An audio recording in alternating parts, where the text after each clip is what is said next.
In the 4th century AD, a Christian bishop named Augustine of Hippo wrote about something he had witnessed in Rome. His words were carefully chosen.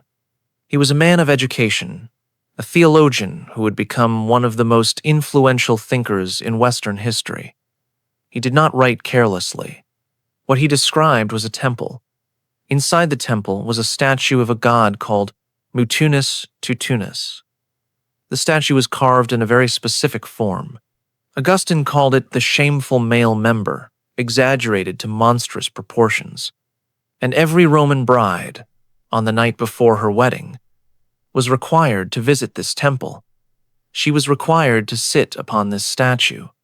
Augustine wrote that the new bride was made to seat herself upon Mutunus, so that the god might appear to claim the first fruits of her modesty.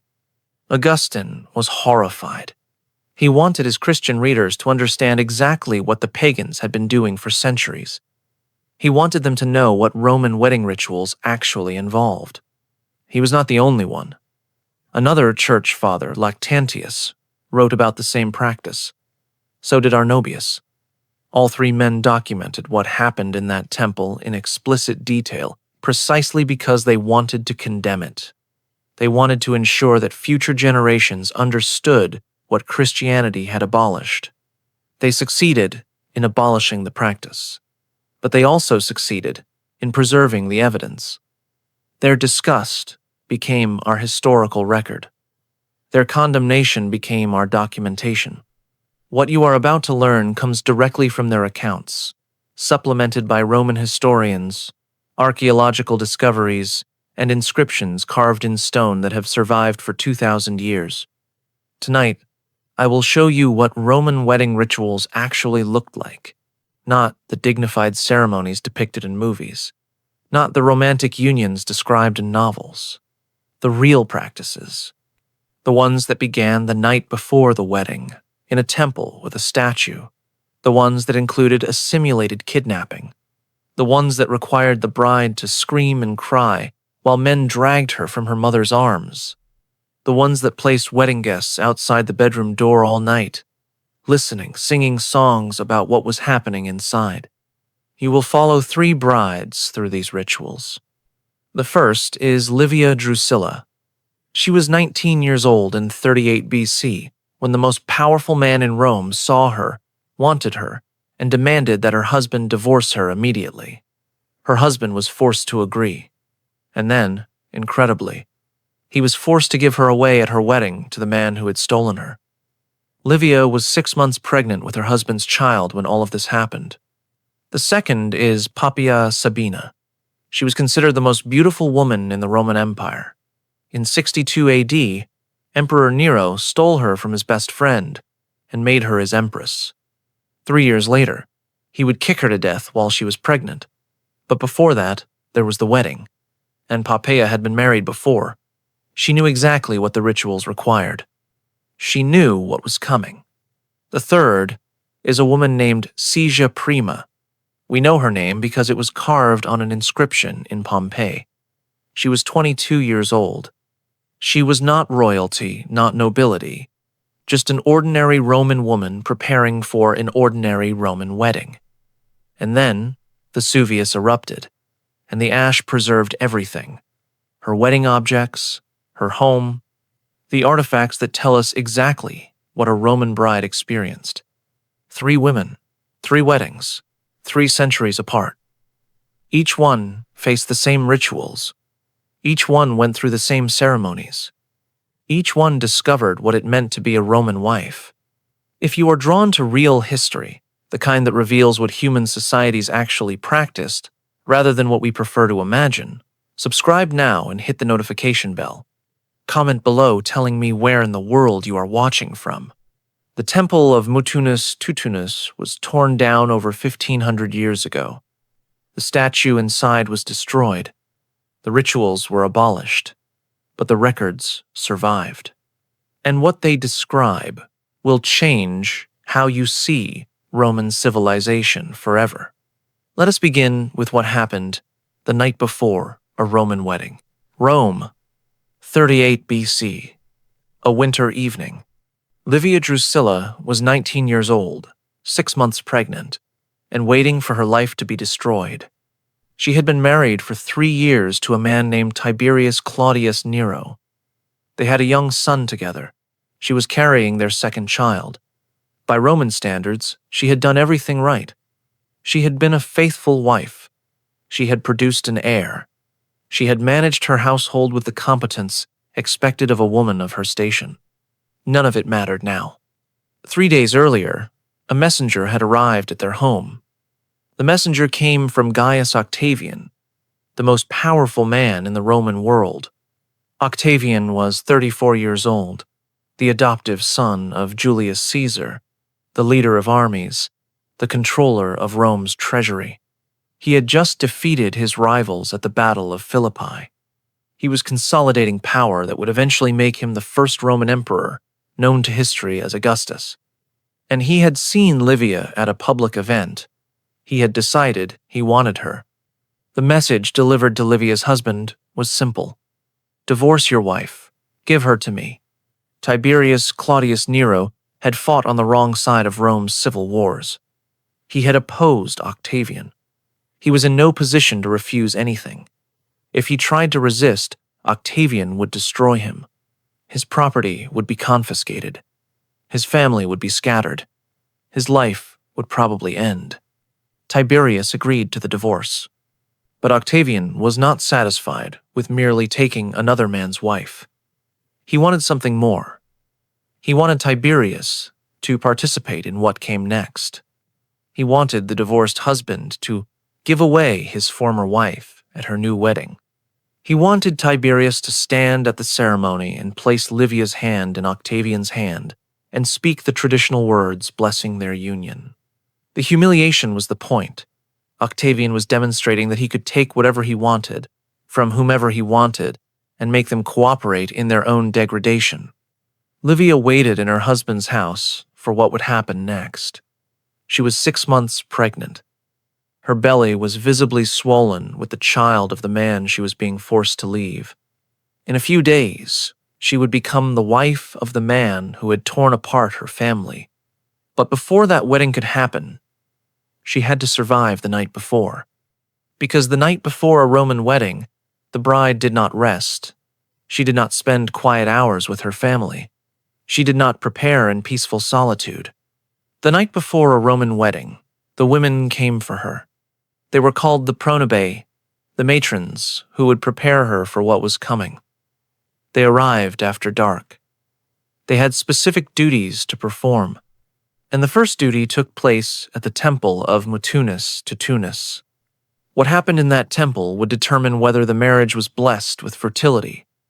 What the bride did with that statue would set the course of her life as a wife. The ritual was not optional. It was not symbolic. It was required. And it was only the beginning of what Livia would face before she crossed the threshold into Octavian's house. But before we return to Livia, you need to understand what the pronubae actually did. You need to understand who they were, why they came at night, and what their arrival meant for a Roman bride.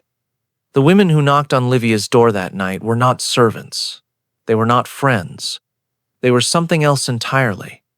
And what they were about to do to her was sanctioned by centuries of Roman tradition.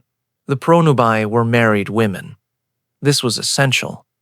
Only women who had experienced the wedding rituals themselves were permitted to prepare a new bride. Only women who had crossed their own thresholds, who had untied their own marriage knots, who had survived their own wedding nights, could guide another woman through the process. They arrived after sunset, typically in groups of 3 or more. They carried specific items: wool, oil, torches, the garments the bride would wear, the implements for arranging her hair. Their faces were solemn. This was not a celebration. This was a preparation. The bride's family admitted them without question. The pronubae had absolute authority over the bride from this moment, until she crossed the threshold of her husband's house. They answered to no one. Their word was law. The first thing they did was strip her. The bride removed all her clothing. She removed her jewelry. She removed everything that identified her as who she had been. She was about to become someone else. Before that transformation could happen, she had to be reduced to nothing. The pronobe bathed her. They used specific oils and perfumes. They washed every part of her body while speaking ritual words that invoked the gods of marriage. The bride stood naked before these women, entirely passive, entirely subject to their ministrations. Then came the dressing. The tunica recta was a white tunic woven on an old-fashioned upright loom. The weaving method mattered. Modern looms were not permitted. The garment had to be created in the ancient way, connecting the bride to generations of Roman women who had worn the same style of dress. The tunic fell to her feet. It was secured at the waist by a belt. The belt was tied with a specific knot. The Romans called it the nodus Herculaneus, the knot of Hercules. This was not decorative. This was legal. Only the husband was permitted to untie this knot.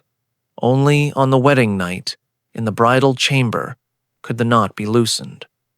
The belt represented the bride's body. The knot represented her inaccessibility. The husband's untying represented his exclusive right to access what had been sealed. Until he untied it, she was bound. The pronobe arranged the bride's hair next. This was not ordinary styling. This was a ritual that involved a weapon. The bride's hair was divided into 6 separate pads, called scenecrines. Each pad was created using the point of a spear called the hasta caelibaris, the bachelor's spear. The spear was placed against her scalp, pulled through her hair, used to separate the sections that would be woven into an elaborate arrangement. Why a spear? Roman sources offer several explanations. Some said the spear represented the bride's subordination to her husband's military authority. Others said the spear had protective power, warding off evil spirits that might attack the bride. Still others said the spear connected to the earliest Roman marriages, when brides were taken by force, and the spear was the weapon that accomplished the taking. Whatever the symbolism, the physical reality was that a sharp metal point was drawn repeatedly across the bride's head, separating her hair into ritual sections. The pronobe worked quickly, but carefully. They could not break the skin. Blood on the wedding day was a terrible omen. The saffron yellow veil came last. Called the flammeum, it covered the bride's head and much of her face. She would wear it throughout the ceremony. She would wear it during the procession to her husband's house. She would wear it when she crossed the threshold. Only inside the bridal chamber, only when the door was closed, could she remove it. The color was specific. Saffron yellow resembled the color of flames. The bride's veil was the color of fire. Scholars have debated why. Perhaps it represented passion. Perhaps it represented sacrifice. Perhaps it represented the torch-lit procession that would carry her to her new home. Or perhaps it represented something darker. Perhaps the bride, wrapped in flame-colored cloth, was herself a kind of offering, an object to be consumed. The dressing was complete. The bride stood before the pronobe, transformed from a person into a symbol. White tunic, Hercules knot at her waist, spear-parted hair, flame-colored veil. But the pronobi were not finished. There was one more preparation, the one that could not be conducted in the bride's home, the one that required a visit to a specific temple, the one that Augustine and Lactantius and Arnobius wrote about with such horror.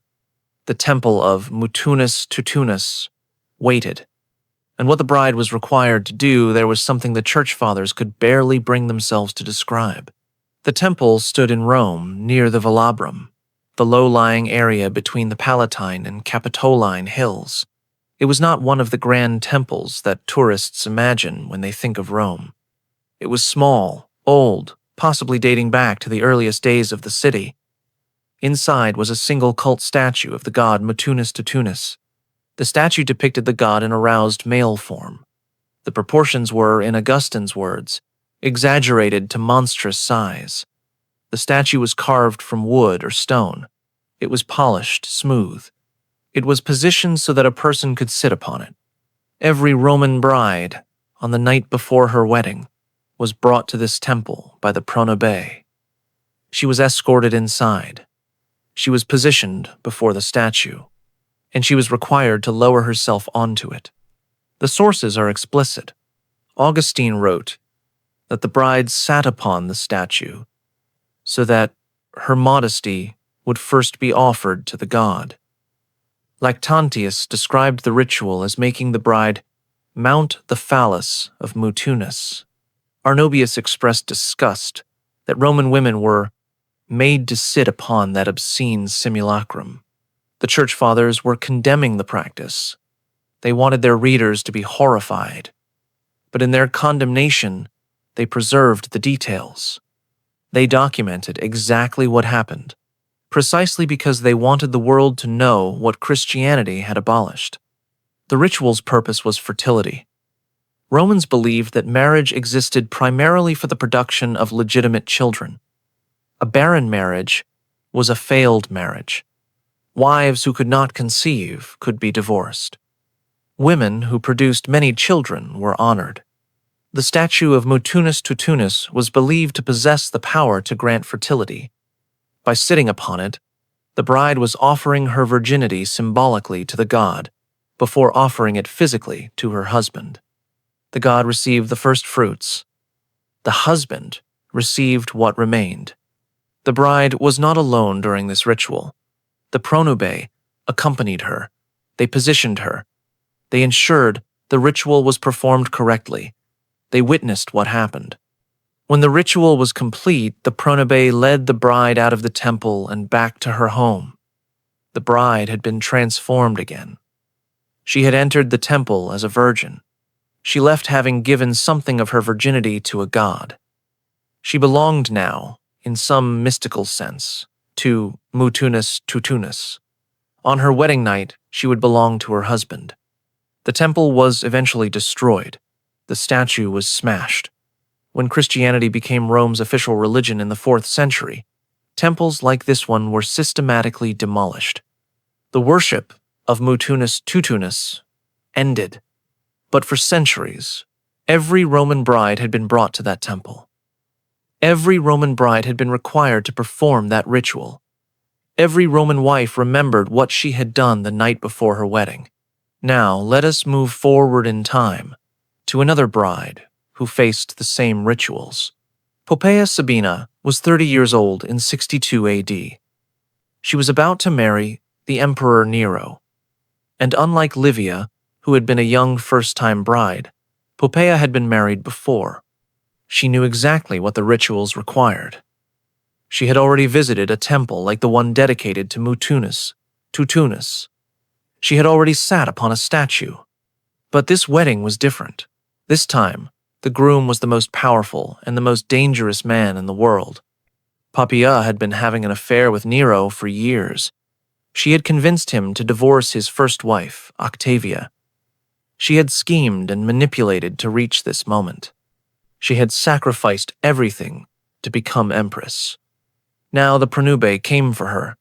Now the rituals began again. And Poppaea, who understood exactly what she was doing, prepared to exchange one form of bondage for another. But before we follow Poppaea into her wedding, there is more you need to understand about what happened on the morning after the temple ritual. Because when the sun rose on a Roman wedding day, the men arrived. And what the men did to the bride was something Rome celebrated every year. It was a reenactment of the most famous crime in their history. A crime so central to Roman identity that they commemorated it with festivals, with artwork, with rituals performed at every single wedding. The seizure of the Sabine women, the mass kidnapping that founded Rome, the violent taking that Romans believed was not shameful but glorious. And every bride was required to relive it. The founding myth of Rome involves a crime. Romulus had established his new city on the Palatine Hill, but he had a problem. His followers were mostly men, soldiers, exiles, refugees, fugitives. They had no wives. They had no way to produce legitimate children. Without women, Rome would last exactly 1 generation. Romulus sent ambassadors to neighboring tribes, requesting brides for his men. The tribes refused. Why would they give their daughters to a band of brigands squatting on a hill? Rome had no prestige, no power, no legitimate claim to respect. So Romulus devised a plan. He announced a great festival in honor of the god Consus. He invited the neighboring Sabine tribe to attend. The Sabines arrived with their families, including their unmarried daughters. They suspected nothing. The Romans were outnumbered and unthreatening. At a prearranged signal, the Roman men seized every Sabine woman they could grab. They dragged them away from their families. They took them into their homes. They made them their wives by force. The Sabine men, unarmed and caught by surprise, could do nothing. They fled. They returned later with an army, but by then, the Sabine women had been living with their Roman husbands for months. Some had children. Some had developed attachments to their captors. According to the legend, the Sabine women themselves intervened in the battle. They ran between the two armies, begging their fathers and brothers not to kill their husbands, begging their husbands not to kill their fathers and brothers. The two tribes made peace. The Sabines merged with the Romans. The city was saved. Romans did not view this story as shameful. They viewed it as glorious. The seizure of the Sabine women was depicted in paintings, in sculptures, in public monuments. It was celebrated as the moment when Rome secured its future, and every Roman wedding reenacted this moment. On the morning of the wedding, men arrived at the bride's home. They came for her. She was with her mother, surrounded by her family. The men entered, and they seized her. The bride was required to resist. She was required to cry out. She was required to cling to her mother while the men pulled her away. Her mother was required to wail with grief, to reach for her daughter, to perform the agony of separation. If the bride did not resist, it was terrible luck. If she did not cry, the marriage was cursed, the violence was mandatory, the tears were mandatory. The entire household participated in a theatrical performance of kidnapping, and everyone knew their roles. The men pulled the screaming bride from her mother's arms. They lifted her. They carried her toward the door. Her family watched her go, performing their grief, playing their parts. The seizure was complete. The bride now belonged to the procession that would carry her to her husband's house. But this was not a quiet transfer. This was a parade. And what happened during that parade was something Romans considered entertainment. The bride was about to be paraded through the streets of Rome, while crowds sang songs about what would happen to her that night. The songs were called Fescennine verses. They were explicit. They were obscene. They were sung directly at the bride, at volume, for the entire duration of the procession, and she was required to listen to every word. Livia Drusilla was dragged from her husband's house by Octavian's men in the winter of 38 BC. The man who had been her husband until 3 days ago stood and watched. Tiberius Claudius Nero had been commanded to participate in this ceremony. He had been commanded to give her away. He would walk in the procession, escorting his former wife to her new husband's home. But first, he had to witness the seizure. He had to watch men grab Livia from the arms of her household. He had to hear her performative screams, knowing they were required by ritual, but also knowing that her distress was real. He had loved her. He had given her a son. She was carrying his second child. And now he had to hand her over to the man who had destroyed everything. The procession formed outside the house. Torchbearers took their positions. Children joined the parade, scattering nuts and small cakes along the route. These were fertility symbols, representing the children the marriage was meant to produce. And the singers began. Fescennine verses were a Roman tradition older than written records. They were crude songs, deliberately vulgar, meant to be shouted at weddings and other celebrations. The verses directed at brides were particularly explicit. The singers described what the husband would do to the bride that night. They described the physical details. They described positions, durations, expected sounds. They speculated about the bride's body.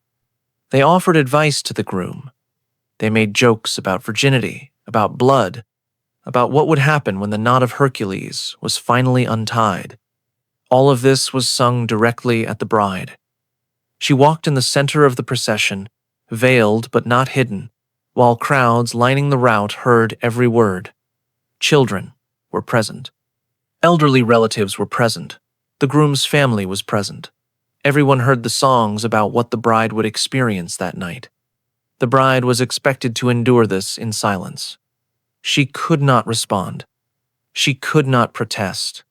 She could not cover her ears. She walked through the gauntlet of obscenity, flame-colored veil hiding her face, listening to strangers describe her wedding night in graphic detail. Livia walked through Rome while fescennine verses were sung at her.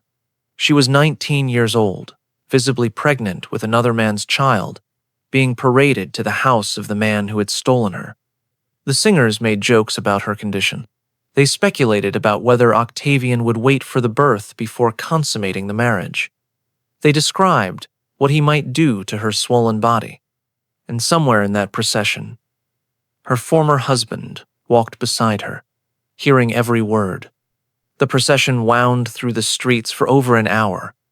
The route was deliberately long. More people needed to witness. More songs needed to be sung.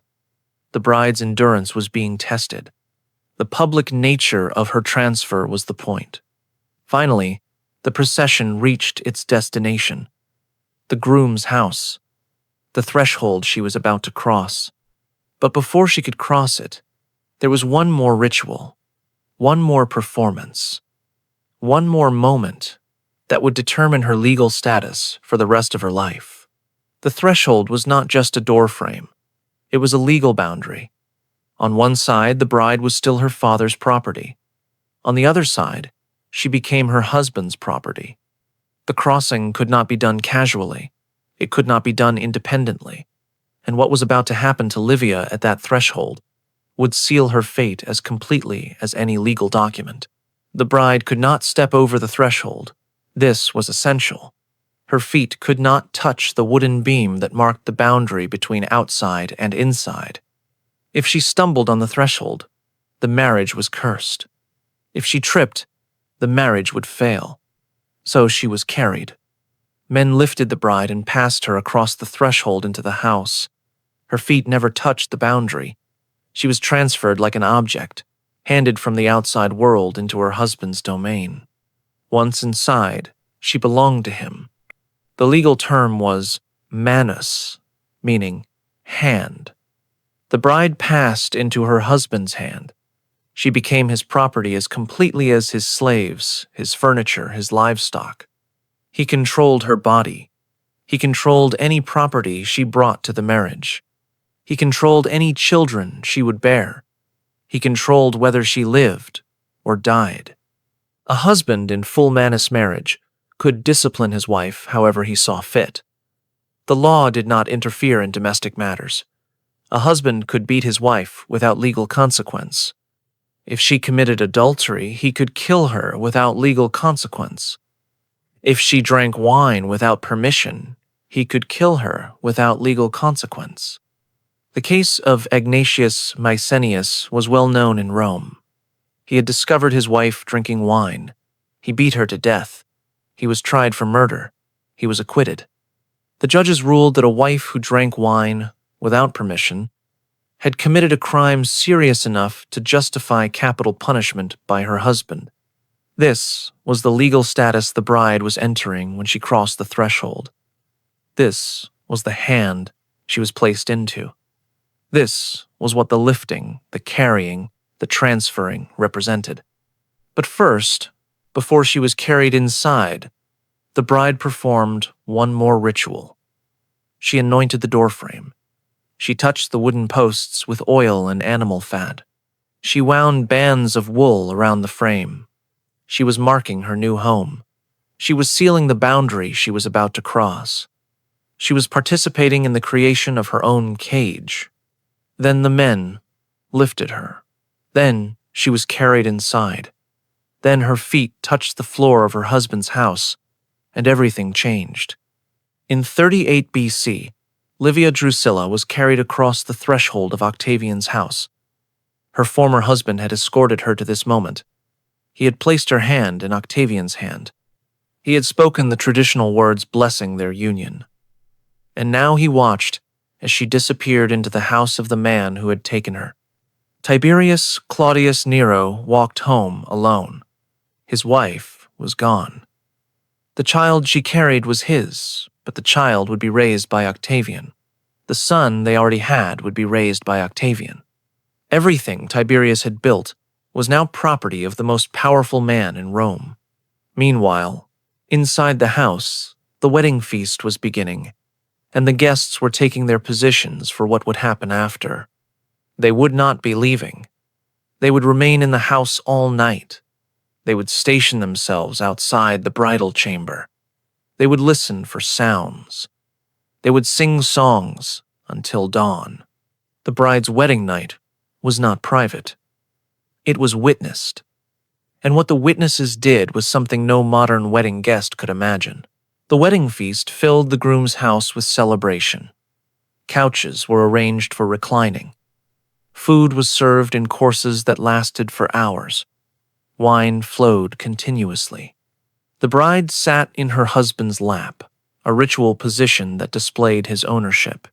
This was expected, this was normal. What was not normal, by modern standards, was what happened when the feast ended. The guests did not go home. As the evening progressed, the bride was escorted to the bridal chamber by the pronabe. She entered the room prepared for consummation. The bed was positioned, the linens arranged, the fertility symbols placed around the room.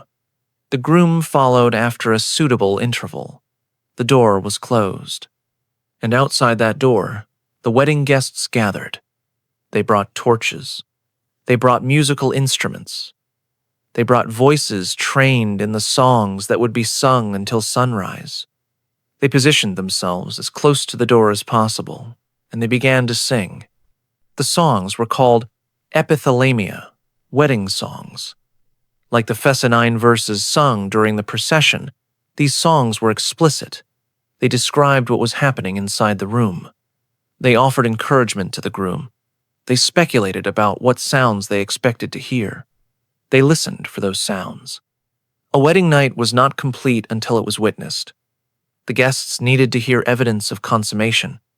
Sounds from within the room were greeted with cheers. Silence was concerning.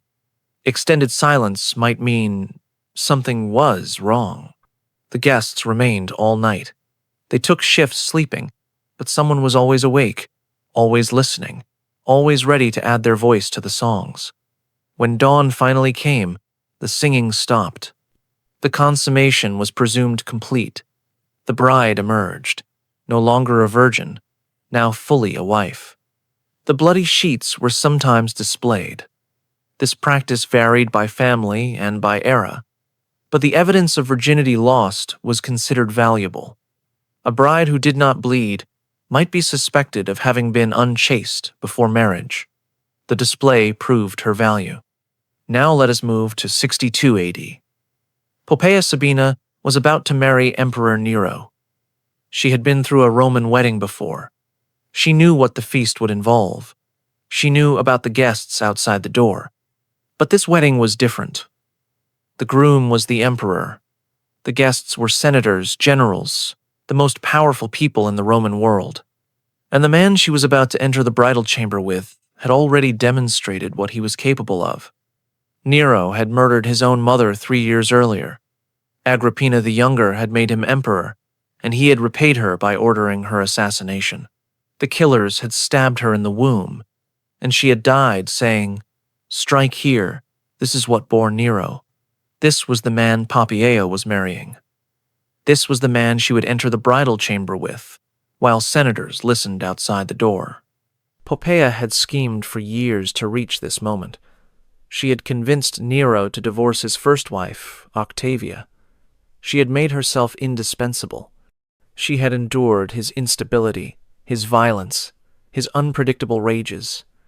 She believed she could control him. She believed being empress was worth any price. The wedding feast ended. Poppaea was escorted to the chamber. Nero followed. The door closed. Outside, the most powerful men in Rome positioned themselves to listen. They sang the songs. They waited for sounds. They celebrated the union of their emperor with his new bride.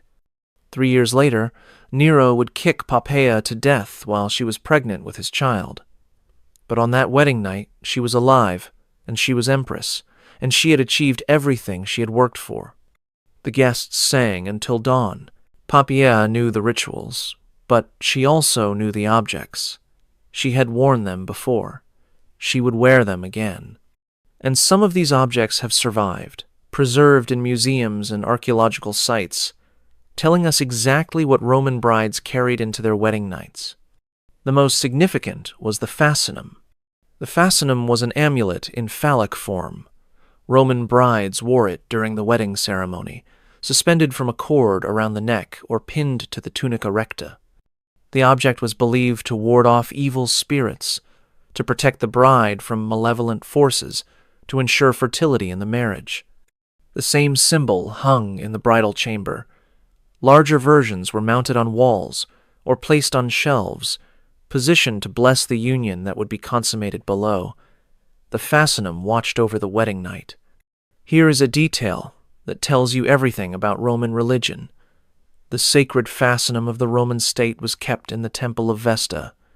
It was guarded by the Vestal Virgins, the most sacred priestesses in Rome. These women had taken vows of absolute chastity. They tended the eternal flame that represented Rome's survival. They were forbidden from any contact with men. And they were the guardians of a giant phallic amulet. The Vestal Virgins maintained the state fascinum for the protection of all Rome. The same symbol that brides wore to their weddings, the same symbol that watched over their deflowering, was entrusted to women who had renounced all sexual experience. Roman religion was not consistent by modern standards. It was practical. Objects had power because Romans believed they had power. The fascinum protected. The statue of Tutinus, granted fertility. The knot of Hercules preserved chastity until the husband untied it. All these objects have been found by archaeologists. Museums display them today. You can look at the amulets that Roman brides wore against their skin. You can see the shape, the craftsmanship, the wear marks from being handled and carried. The brides who wore them are gone. The objects remain. Now let us turn to our third bride, Satia Prima of Pompeii. She was 22 years old in the year 79 AD. She was preparing for a wedding. And then Vesuvius erupted, and everything she owned was preserved in volcanic ash. What we found when we excavated her city tells us exactly what an ordinary Roman bride experienced. Not an empress like Poppaea, not a political pawn like Livia, just a woman, just a wedding, just the rituals that every Roman bride faced. And what the ash preserved is more revealing than any written account. August 24, 79 AD, Pompeii. Mount Vesuvius had been dormant for so long that people had forgotten it was a volcano. The slopes were covered with vineyards and farms. The wealthy built vacation homes with views of the mountain. The city of Pompeii sprawled at its base, prosperous and unsuspecting.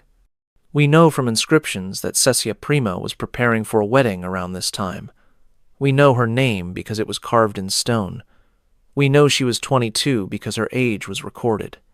We do not know if her wedding happened before the eruption, or if she died before she could become a wife. What we do know is what Pompeii preserved. The eruption buried the city in volcanic material over a period of approximately 24 hours. First came pumice, small rocks raining from the sky. Then came pyroclastic flows, superheated clouds of gas and ash that killed everyone still in the city instantly. The material that covered Pompeii was so fine and so deep that it preserved objects in remarkable detail.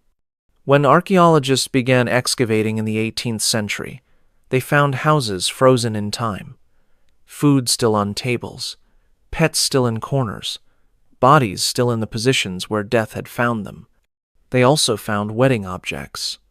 In houses throughout Pompeii, archaeologists discovered the artifacts of Roman wedding rituals, bridal garments, jewelry meant to be worn at ceremonies, fastenum amulets, vessels for the oil used to anoint door frames.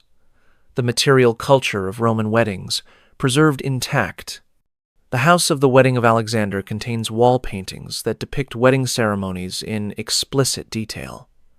We can see the bride in her saffron veil. We can see the procession through the streets. We can see the arrangement of the wedding feast.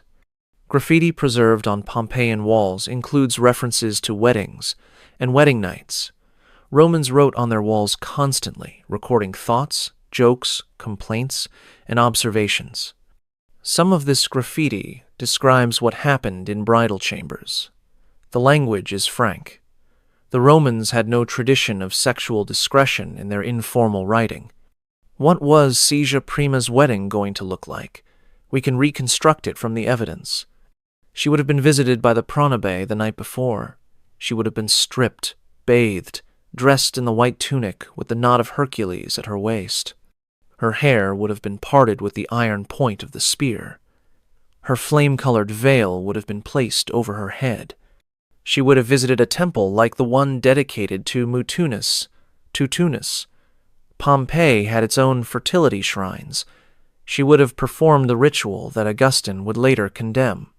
She would have been seized from her mother's arms the next morning. She would have been paraded through the streets while Fescennine verses were sung at her. She would have been carried across the threshold of her husband's house. She would have sat in her husband's lap at the feast. She would have been escorted to the bridal chamber by the pronobae. She would have heard the guests singing outside her door all night. She would have emerged the next morning as a wife. Her legal status would have changed. She would have become her husband's property. Did any of this happen? We do not know. Vesuvius may have erupted before her wedding day. She may have died before she experienced the rituals. She may be one of the bodies excavated from the ash, frozen in a position that tells us nothing about her wedding or her life. But we know what she would have experienced. We know because the ash preserved the evidence. We know because the objects survived. And we know because the Church Fathers, 3 centuries later, documented the rituals they were determined to destroy. Poppaea Sabina was Empress of Rome. She had survived the wedding rituals. She had endured the guests outside her door. She had achieved everything she had schemed for. And then, in 65 AD, 3 years after her wedding, Nero killed her. The sources agree on the basic facts. Nero kicked her while she was pregnant. The blow, or blows, caused her death. The unborn child died with her. The sources disagree on the details. Suetonius, writing decades later, said that Nero kicked her because she complained about him coming home late from the chariot races. Cassius Dio said the kick was delivered in a rage during an argument. Tacitus said the same, adding that some sources claimed it was an accident, though Tacitus himself did not believe this. What none of the sources dispute is that Nero faced no consequences.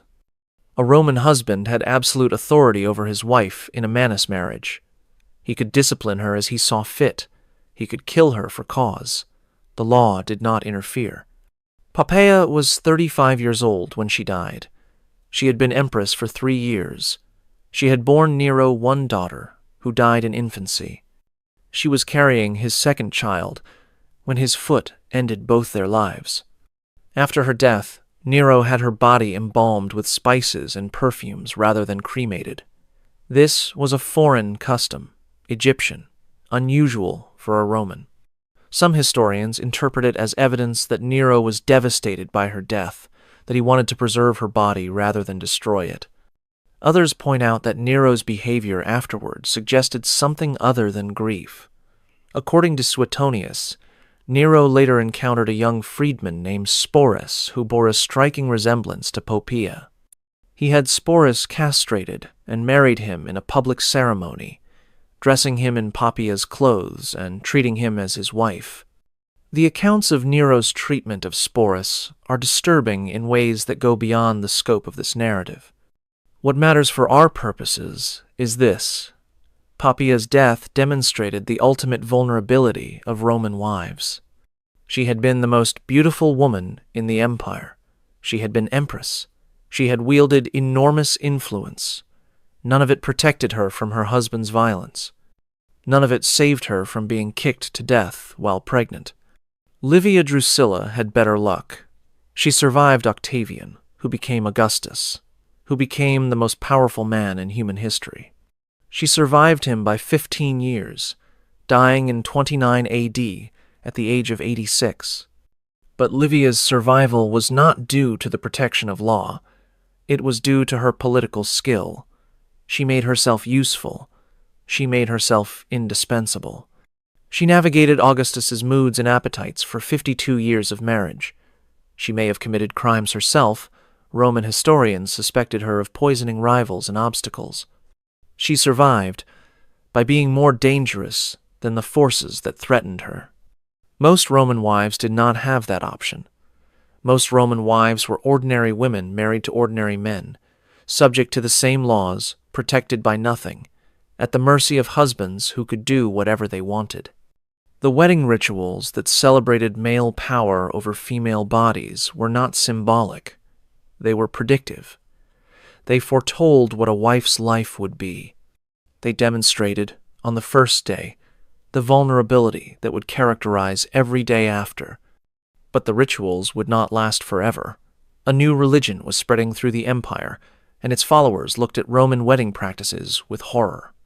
The men who would destroy these traditions left behind the most detailed descriptions of them, because they wanted the world to know exactly what they were abolishing. Augustine of Hippo was born in 354 AD, more than 2 centuries after the death of Poppaea, more than 3 centuries after the wedding of Livia. By his time, Christianity had become the official religion of the Roman Empire. The old pagan practices were dying, but they were not yet dead. Augustine wrote about the temple of Mutunus Tutunus because he had seen it. He wrote about the ritual because it was still being performed, at least in some places, at least by some families who clung to the old ways. He was not describing distant history. He was describing practices within living memory.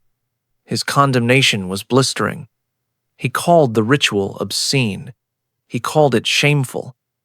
He asked how the Romans could have permitted the most honorable matrons to perform such an act. He described the statue in terms designed to shock his readers.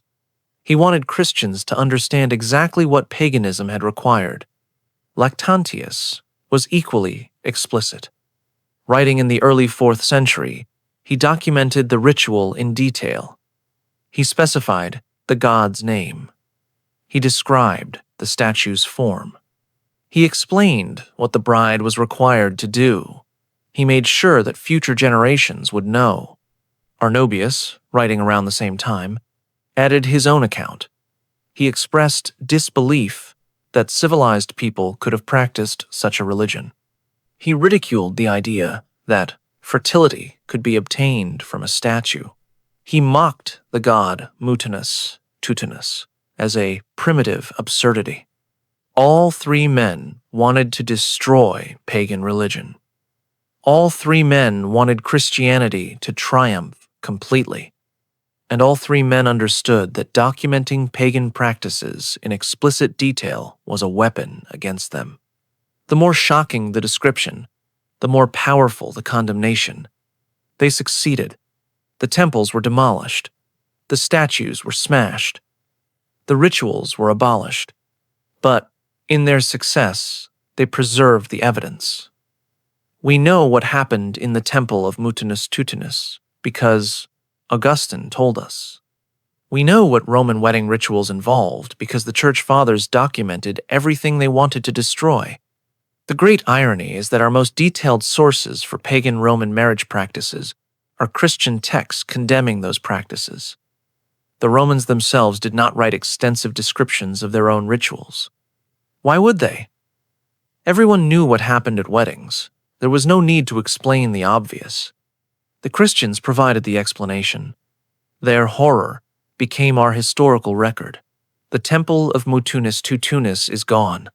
The statue is gone. The ritual is gone.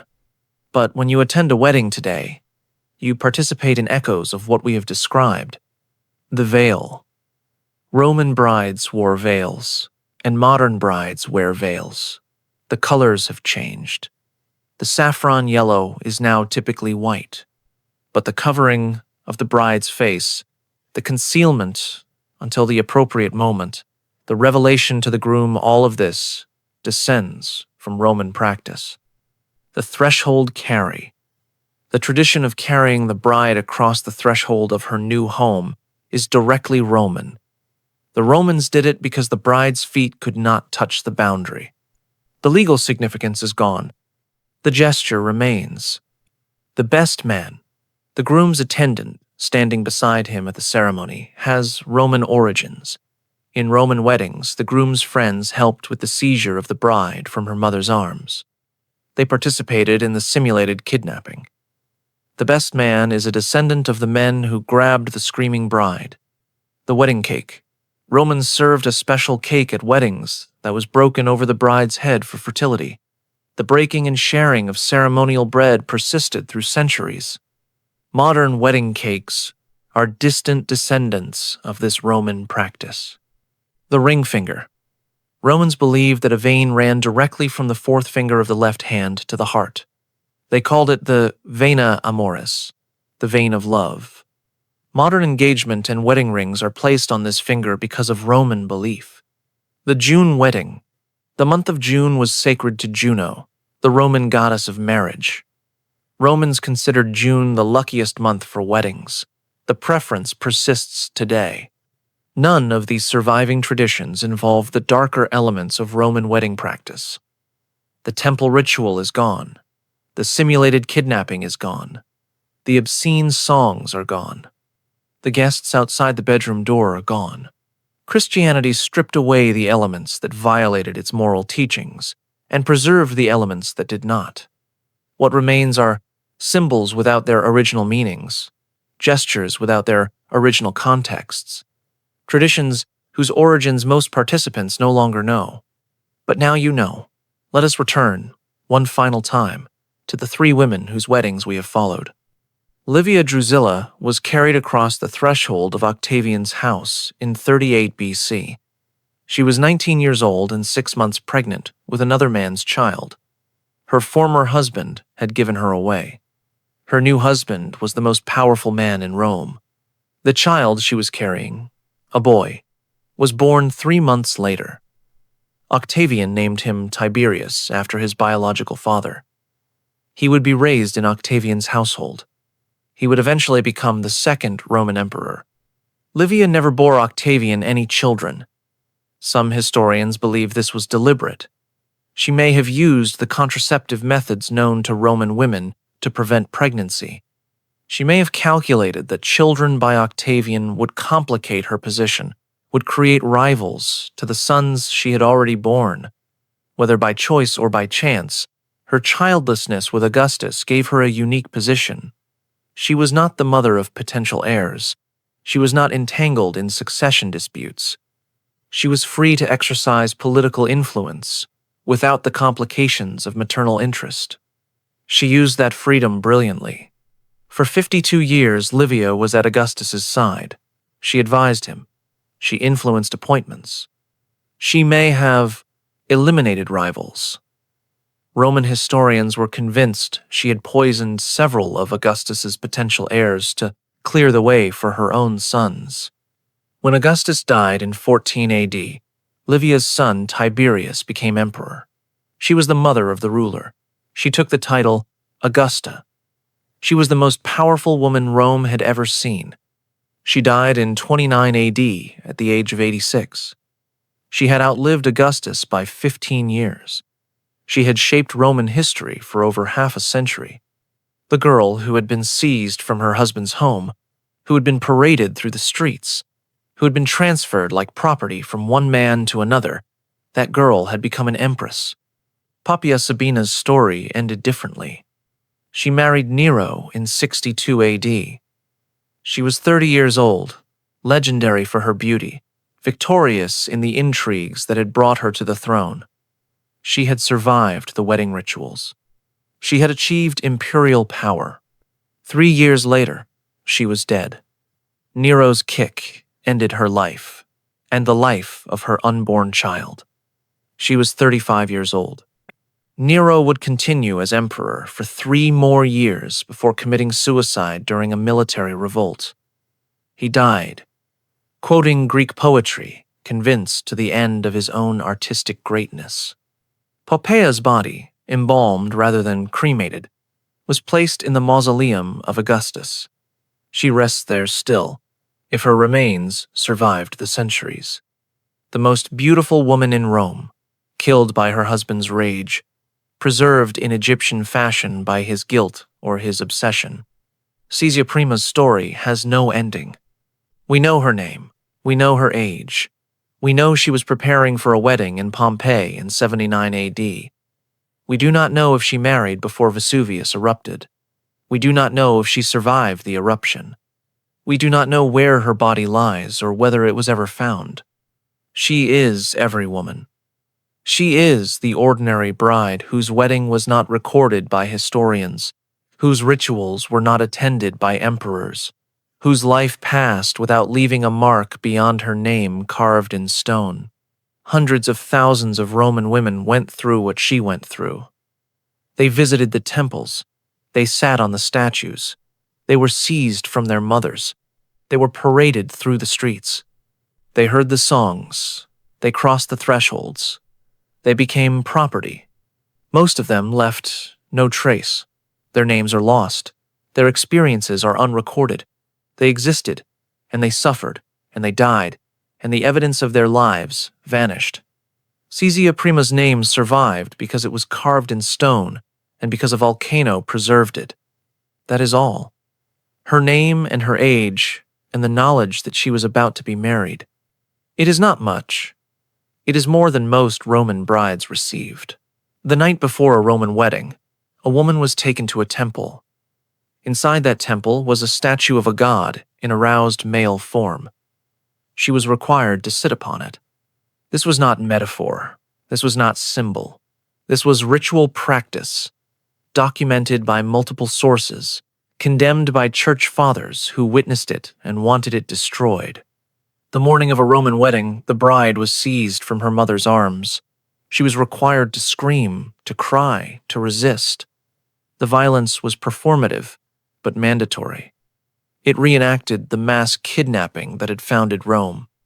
The procession to her new home involved obscene songs sung directly at her, describing in explicit terms what would happen to her that night. She could not respond. She could not protest. She endured. The threshold crossing transferred her legal status. She became property. Her husband owned her body, her possessions, her children, her life. He could discipline her. He could kill her for cause. The law would not interfere. The wedding night was witnessed. Guests remained outside the door, singing, listening, waiting for sounds. The bride's deflowering was a public concern, not a private matter. 3 women, 3 weddings, 3 centuries apart. Livia was stolen from her husband by a powerful man who wanted her. She survived. She thrived. She became the most powerful woman in Roman history.